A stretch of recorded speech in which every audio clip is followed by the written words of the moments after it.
Saya berdoa mudah-mudahan pemerintahan Jokowi tidak menjadi pemerintahan yang terus memupuk otoritarianisme.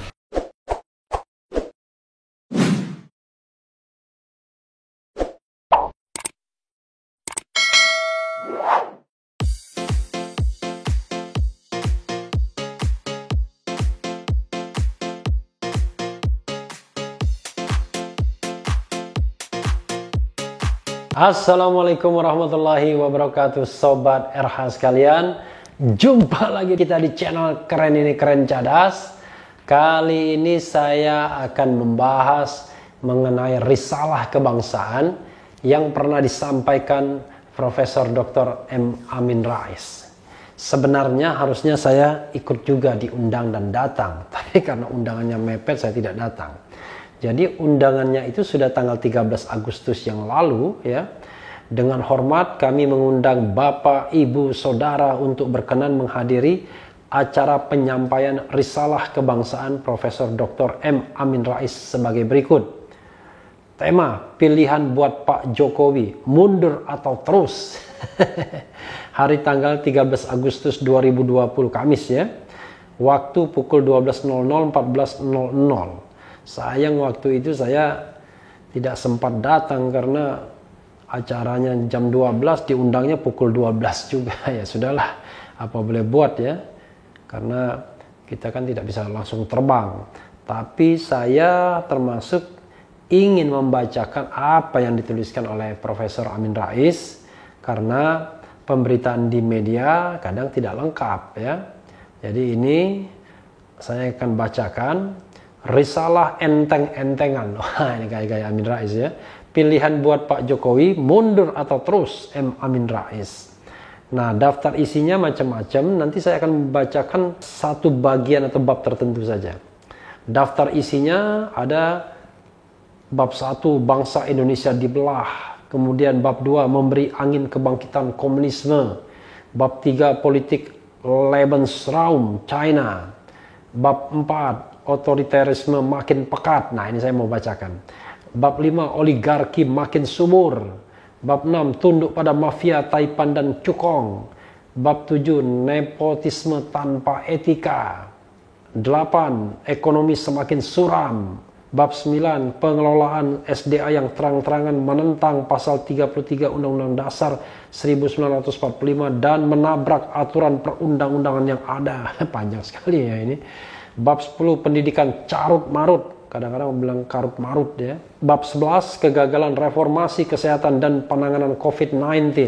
Bab 12, menerapkan psikologi ketakutan. Bab 13, masa depan Papua Barat dan Papua. Lalu rekomendasi. Rekomendasinya tadi. Saya mau membacakan bab 4, Sobat RH sekalian. Nanti kita satu-satu ya. Tapi bab 4 ini menarik. Saya ingin membacakannya. Otoritarisme makin pekat ya. Saya besarkan sedikit, ini kecil sekali hurufnya ya. Nah, Indonesia di zaman Jokowi tidak sendirian dalam membanting demokrasi sehingga berubah esensi. Luar biasa ya. Beberapa negara di Asia, Amerika Latin dan Afrika menunjukkan kemiripan dalam menyelenggarakan pemerintahan yang demokratis pada awalnya. Tetapi tidak terlalu lama kemudian berubah jadi otoritarisme. Tak terkecuali Indonesia. Hanya saja di Indonesia otoritarisme itu jauh lebih parah. Lebih parah. Kita menyaksikan pada kuartal pertama ketika Jokowi menjadi presiden. Pada umumnya rakyat percaya akan ada berbagai perbaikan signifikan bagi kehidupan rakyat Indonesia. Namun harapan itu cepat kandas karena politik pencitraan, image building terus saja dilakukan oleh Jokowi sambil terus melancarkan janji-janji sosial, politik, ekonomi, dan hukum yang terdengar merdu di telinga kebanyakan rakyat Indonesia. Dalam literatur politik, Jokowi cukup lihai memainkan politik yang penampilannya terlihat demokratis, tetapi substansinya otoriter, democratic in form, authoritarian in substance. Pada kuartal ketiga, nampak mantan wali kota Solo ini yang dicitrakan oleh mesin politik para pendukungnya sebagai salah satu dari 5 wali kota terbaik di muka bumi, lebih banyak berulah daripada berprestasi. Demokrasi yang dijalankan menjadi demokrasi illiberal, karena kebebasan berbicara, kebebasan berpendapat dan berkumpul mulai dicurigai. Namun gaya populis Jokowi banyak mengecoh rakyat, sehingga media darling dari Solo ini tetap saja populer, sekalipun hampir semua janji kampanyenya tidak menjadi kenyataan. Orang-orang yang berada di belakang keberhasilan Jokowi menjadi presiden pada 2015 mampu membentuk citra Jokowi sebagai demokrat populis. Namun citra sebagai demokrat populis itu justru mulai membuat kehebatannya pelan-pelan meredup. Jokowi terbuai dengan puja-puji para pendukungnya. Para psikopan dalam kurung penjilat itu dapat meyakinkan mantan wali kota yang terbaik di dunia itu bahwa dia memang benar-benar dicintai rakyat. Sampai batas yang sangat jauh, dia yakin sehingga berani menyatakan, "Aku adalah Pancasila." Kebetulan, untuk menopang persangkaannya yang keliru itu, Jokowi menemukan sejumlah psikopan yang memang diperlukan bila mana seorang pemimpin sedang membangun otoriterisme. Kita menyaksikan bukan saja di Indonesia, juga di negara lain, seorang presiden atau pemimpin yang ingin menjadi seorang autokrat pasti memerlukan pendukung-pendukung yang sudah mematikan akal sehatnya.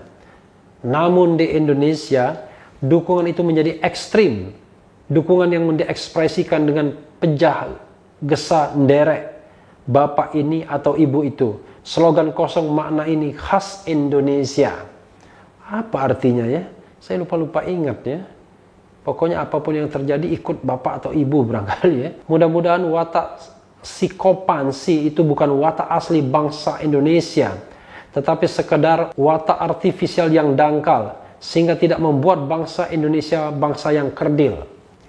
Hanya saja kita menyaksikan selalu ada manusia yang bermental ABS dan bermental muntaber.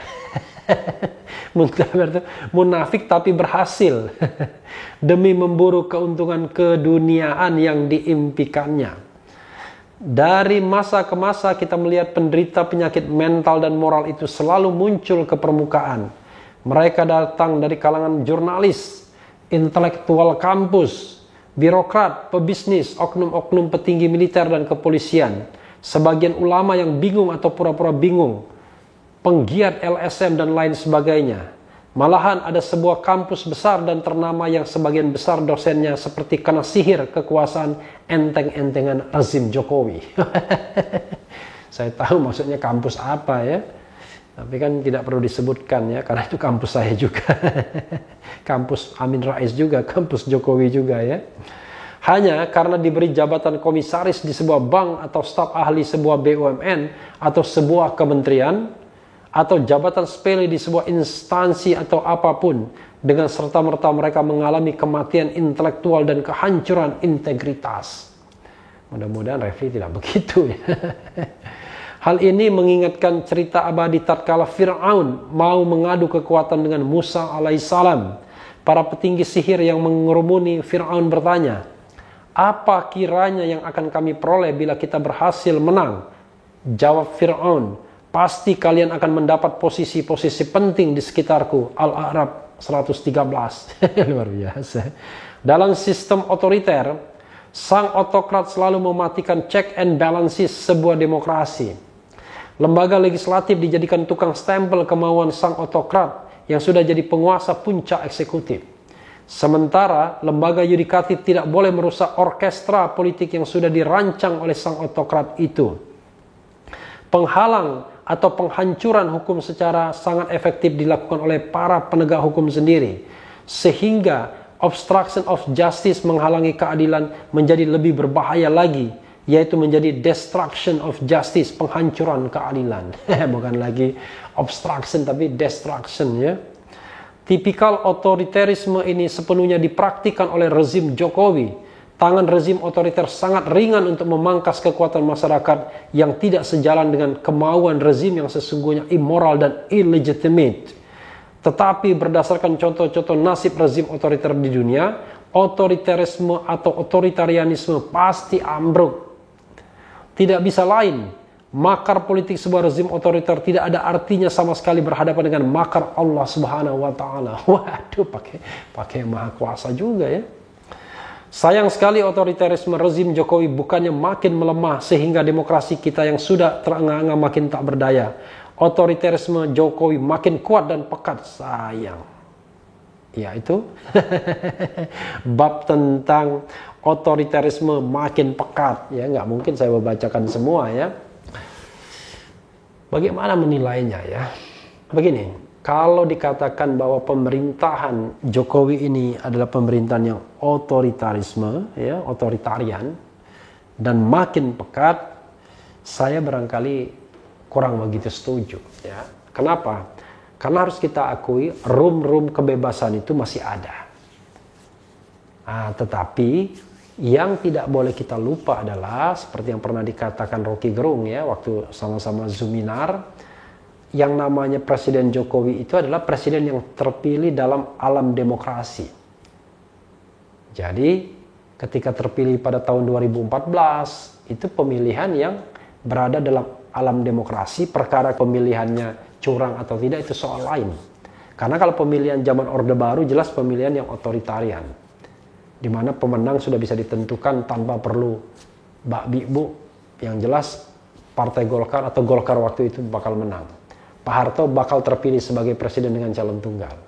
Tapi pada era reformasi tidak begitu. Selalu punya upaya untuk menang. Apakah upaya itu benar, lurus, atau bengkok curang, nah itu soal lain. Karena itu Jokowi terpilih dalam kondisi yang demokratis. Demikian juga pada tahun 2019.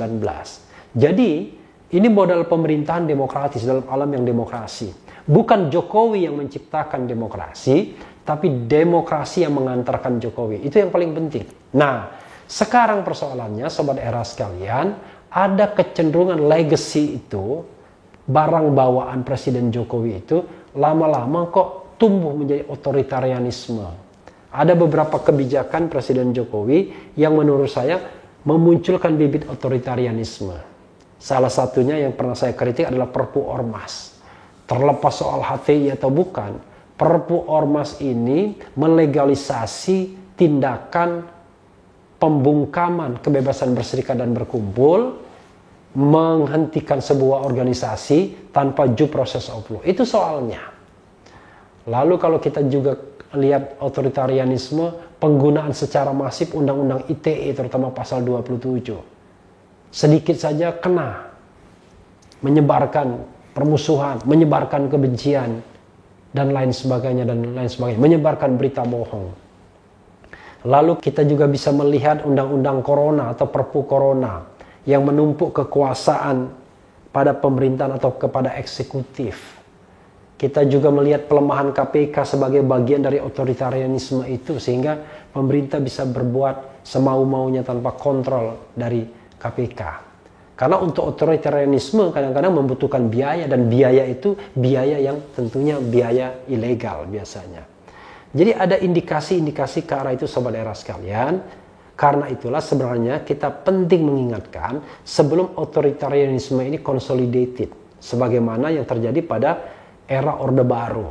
Pada era Orde Baru awal-awal, karena sama-sama beranjak menumbangkan rezim Orde Lama, paling tidak tahun-tahun pertama ada yang namanya demokrasi itu. Tetapi begitu tahun 71 sudah pemilu dan Golkar menang dengan topangan tentara, maka pembangunan otoritarianisme itu berkuasa, bertahan hingga tahun 1998. Masa itu sangat gelap sekali, orang tidak bisa bicara seperti ini. Waduh, sudah ditangkap kita ya. Ada video seperti ini. Nah, era reformasi muncul untuk memperbaiki itu semua. Dan Jokowi lahir pada era tersebut. Kita tidak tahu apa peran Jokowi pada tahun 98, tidak terdengar sama sekali. Tapi dia baru terdengar ketika ada pemilihan wali kota di Solo, lalu pemilihan gubernur di DKI, dan akhirnya terpilih sebagai presiden dalam alam demokratis. Sehingga harusnya dia tidak mendefisitkan demokratis itu. Harusnya dia memupuk agar demokrasi itu makin substantif, bahkan bila perlu partisipatif. Inilah soalnya, Sobat Era sekalian, bahwa pemerintahan Jokowi bukan memelihara demokrasi dalam tren yang menaik, tetapi tren menurun, sehingga dikhawatirkan memunculkan otoritarianisme. Pertanyaannya adalah, kenapa ada kecenderungan seperti itu? Ini analisis yang pernah disampaikan Profesor Salim Said, menarik ya.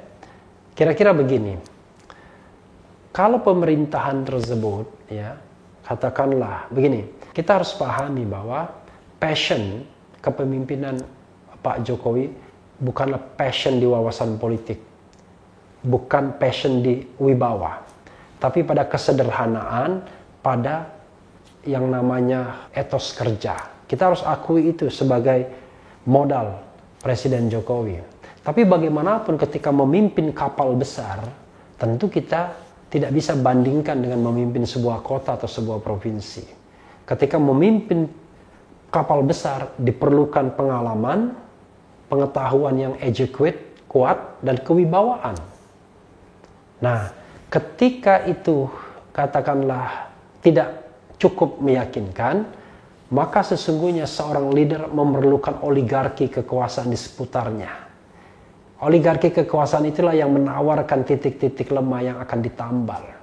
Soal kewibawaan ditambal dengan sikap-sikap yang sedikit otoriter misalnya. Soal wawasan ditambal dengan merekrut orang-orang yang sebenarnya tidak ingin memperbaiki republik, tapi hanya ingin mengambil keuntungan dari kekuasaan.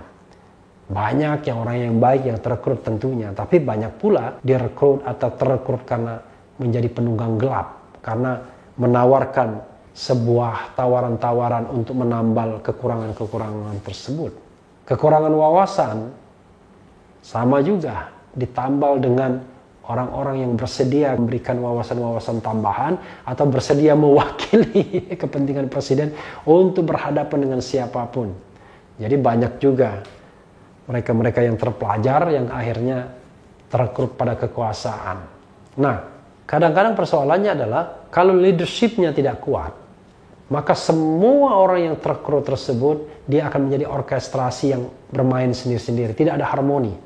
Karena dirijennya tidak bisa memainkan sebuah harmoni sehingga terjadi sebuah pertunjukan musik yang rancak, ya kata orang Padang, yang terkonsolidasi, yang teratur, yang baik.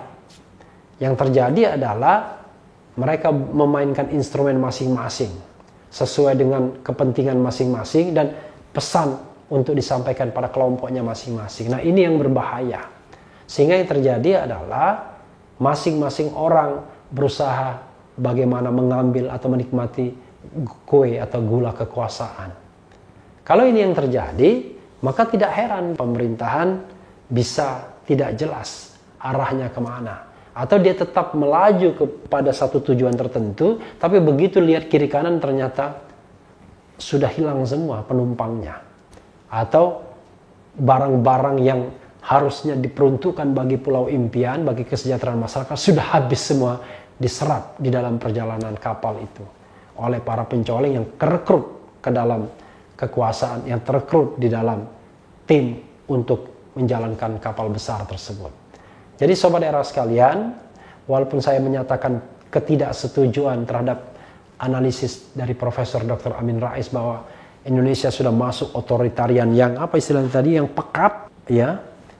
Tapi saya mengatakan bahwa otoritarianisme itu adalah sebuah bahaya laten yang muncul di era pemerintahan Jokowi ini. Dan kalau kita tidak segera perbaiki, maka bisa berbahaya. Indikatornya apa? Selain undang-undang tadi, saya sudah mulai mencium misalnya keterlibatan aparat di dalam urusan-urusan sipil misalnya. Ini agak berbahaya sobat era sekalian. Sekali memberikan kesempatan kepada katakanlah militer untuk masuk di dalam ruang-ruang sipil, itu justru akan membuat demokrasi kita regresif dan dalam bahaya. Kita tidak boleh menyampur adukan antara kekuatan pertahanan, kekuatan perang kita dengan politik sehari-hari. Itulah yang dikatakan sebagai civilian supremacy. Entah orang-orang yang merekrut itu sadar atau tidak. Jangan-jangan dia cuma untuk kepentingan pribadinya dalam rangka memohonkan atau meminta perlindungan kepada kekuatan-kekuatan militer tertentu untuk menangkal serangan dari pihak lain. Padahal ini berbahaya. Tolong jangan main-main dengan dui fungsi TNI misalnya, yang pernah kita alami pada era Orde Baru. Bagaimana TNI sangat dominan dalam politik dan menjadi cangkang bagi pemerintahan otoriter Soeharto selain Golkar dan birokrasi. Tapi peran militer, peran TNI, peran ABRI pada waktu itu tidak bisa didinai. Nah, sobat era sekalian, saya berdoa mudah-mudahan pemerintahan Jokowi tidak menjadi pemerintahan yang terus memupuk otoritarianisme. Kita berharap Presiden Jokowi kembali kepada legasinya, bahwa dia dilahirkan, bahwa dia dipilih dalam pemilu dalam alam demokratis, sehingga tidak ada alasan untuk menjadi otoriter atau menjadi otoritarian. Mudah-mudahan semuanya akan lebih baik, tapi terus terang saya sangat mengkhawatirkan otoritarianisme itu. Indikatornya adalah ya ketika kita berbicara seperti ini, kita mulai ketar-ketir, kita mulai diincar dan lain sebagainya. Nah, mudah-mudahan ini tidak terjadi, sobat RH sekalian. Dan yang paling penting tetap di channel ini, karena di channel ini Anda akan dirayu, ditipu, dibaperin, dicecar, diuber pula di jalur khusus. Karena channel ini adalah channel yang mengancam, memeras, dan membenci. Jangan lupa subscribe, like, comment, and share. Cheers!